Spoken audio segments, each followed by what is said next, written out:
ഇന്ത്യയിലെ പുതിയ US ambassador American president Donald ട്രംപിന്റെ വിശ്വസ്തരിൽ ഒരാളായ സെർജിയോ ഗോറാണ്. ട്രംപ് തന്നെയാണ് ഈ പദവിയിലേക്ക് അദ്ദേഹത്തെ നിർദ്ദേശിക്കുന്നത്. ഗോറിനെ വാനോളം പുകഴ്ത്തിയ ഒരു നീണ്ട കുറിപ്പിലൂടെയായിരുന്നു അംബാസിഡർ സ്ഥാനത്തേക്ക് നിയമിച്ചുകൊണ്ടുള്ള ട്രംപിന്റെ പ്രഖ്യാപനം വരുന്നത്. നയതന്ത്ര പദവിയിലേക്ക് ഗോറിനോളം യോഗ്യനായ ഒരാൾ വേറെ ഇല്ല എന്നുവരെ പുകഴ്ത്തിയിരുന്നു ട്രംപ്. എന്നാൽ എന്തിനാണ് ടെസ്ല CEO ഇലോൺ മസ്ക് സെർജിയോയെ പാമ്പ് എന്ന് പരസ്യമായി വിളിച്ചത്? ആ സാഹചര്യവും താരിഫ് തകർത്ത ഇന്ത്യ-US ബന്ധത്തിൽ സെർജിയോയുടെ നിയമനവും പരിശോധിക്കുകയാണ് ഇന്ന് ഇൻ ഡെപ്ത്. സ്വാഗതം.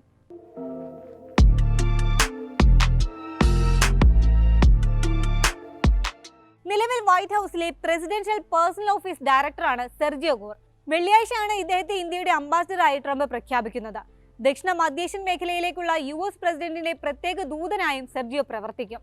നിയമനം ഔദ്യോഗികമാകും വരെ പ്രസിഡൻഷ്യൽ പേഴ്സണൽ ഓഫീസ് ഡയറക്ടറായി ഗോർ തുടരുമെന്നാണ് വിവരം. തന്റെ പ്രിയ സുഹൃത്തും ഭരണത്തിൽ ഏറ്റവും സ്വാധീനവുമുള്ള വ്യക്തിയാണ് ഗോർ എന്ന് വിശേഷിപ്പിച്ചായിരുന്നു ട്രംപിന്റെ എക്സ് പോസ്റ്റ്. റഷ്യയുമായുള്ള വ്യാപാര ബന്ധത്തിന്റെ പേരിൽ ഇന്ത്യക്ക് 25% അധിക നികുതി ചുമത്തിയതിനൊപ്പം 25% പ്രതികാര തീരുവയും ട്രംപ് ഏർപ്പെടുത്തിയ സാഹചര്യത്തിൽ ഗോറിന്റെ നിയമനം ഏറെ നിർണായകമാണ്. ട്രംപിനെ പോലെ തന്നെ അടിസ്ഥാനപരമായി ബിസിനസ്സുകാരനാണ് സെർജിയോ ഗോർ. 1986 ഉസ്ബെക്കിസ്ഥാനിൽ ജനിച്ച ഇദ്ദേഹം 1999 US പൗരത്വം നേടുന്നത്. മാൾട്ടയിൽ നിന്നായിരുന്നു US കുടിയേറ്റം. പൗരത്വം നേടിയതിന് പിന്നാലെ വളരെ പെട്ടെന്നാണ് US രാഷ്ട്രീയ നയതന്ത്ര കാര്യങ്ങളിൽ ഗോർ ഒരു പരിചിത മുഖമാകുന്നത്. വലതുപക്ഷ നിയമജ്ഞരുടെ വക്താവായും റിപ്പബ്ലിക്കൻ നാഷണൽ കമ്മിറ്റി അംഗവുമായൊക്കെ പിന്നീട് പദവികൾ ഒരുപാട് അദ്ദേഹം നേടുന്നുണ്ട്.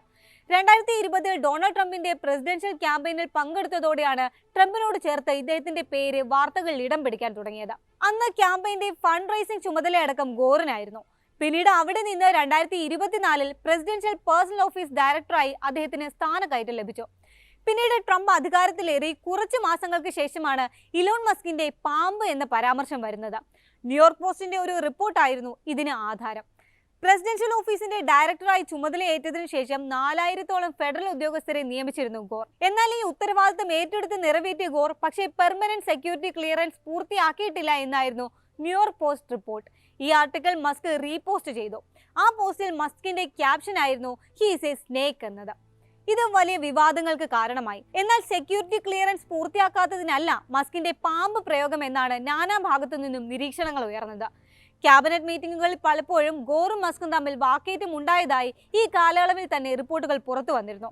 ട്രംപുമായി മസ്ക് അകലാൻ ഗോർ വലിയ സ്വാധീനം ചെലുത്തിയെന്നായിരുന്നു ഈ റിപ്പോർട്ടുകളിലൊക്കെയും സൂചിപ്പിച്ചിരുന്നത്. ഇതിനൊരു കാരണമായി പറയപ്പെടുന്നത് മസ്കിന്റെ വിശ്വസ്തനായ ജാഗഡ് ഐസക്മാനെതിരെ തിരിയാൻ ട്രംപിനെ ഗോർ പ്രേരിപ്പിച്ചു എന്ന ആരോപണമാണ്. ഐസക്മാൻ നേരത്തെ ഡെമോക്രാറ്റുകൾക്ക് പല സന്ദർഭങ്ങളിലായി സംഭാവനകൾ നൽകിയതിന്റെ തെളിവുകൾ ഗോർ ട്രംപിന് കൈമാറി എന്നായിരുന്നു ആരോപണം. നാസയുടെ തലപ്പത്തേക്കുള്ള നോമിനിയായിരുന്നു ആ സമയത്ത് ഐസക്മാൻ. ഈ ആരോപണങ്ങൾക്ക് പിന്നാലെ ഗോറും മസ്കും തമ്മിൽ അസ്വാരസ്യങ്ങൾ കനത്തു. മസ്ക് ഡോജിന്റെ തലപ്പത്തായിരുന്ന സമയം തന്നെ ഇത് മൂർധന്യാവസ്ഥയിലെത്തി. US സർക്കാരിന്റെ അധിക ചെലവ് കുറയ്ക്കാൻ ഉദ്ദേശിച്ച് രൂപീകരിച്ച വിഭാഗമാണല്ലോ ഡോജ്.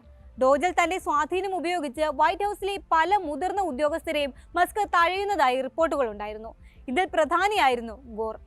ചെലവ് ചുരുക്കലിന് വിപരീതമായി 4000 ഫെഡറൽ ഉദ്യോഗസ്ഥരെ ഗോർ നിയമിച്ചത് മസ്കിനെ ചൊടിപ്പിച്ചിരുന്നു. ഗോറിനെ ലക്ഷ്യം വെച്ച് മസ്ക് ഡോജിന്റെ പ്രവർത്തനങ്ങൾ കേന്ദ്രീകരിക്കാനും തുടങ്ങി. എന്നാൽ ട്രംപ് ഭരണകൂടത്തിനെതിരെ വിമർശനങ്ങളുമായി ഒരു വിഭാഗം നേതാക്കളെ വരുതിയിലാക്കിയത് മസ്കിനെ തിരിച്ചടിയായി. ഗോർ ഈ അവസരം നന്നായി തന്നെ മുതലെടുത്തു. മസ്കിന്റെ ടീമിന് ഒരു മറുവിഭാഗം എന്ന പോലെ കുറച്ചുപേരെ സംഘടിപ്പിച്ച് ഗോറും പോരിനിറങ്ങി. ഇത് മസ്കും ട്രംപും തമ്മിലുള്ള അകലത്തിന് തുടക്കമിട്ടു.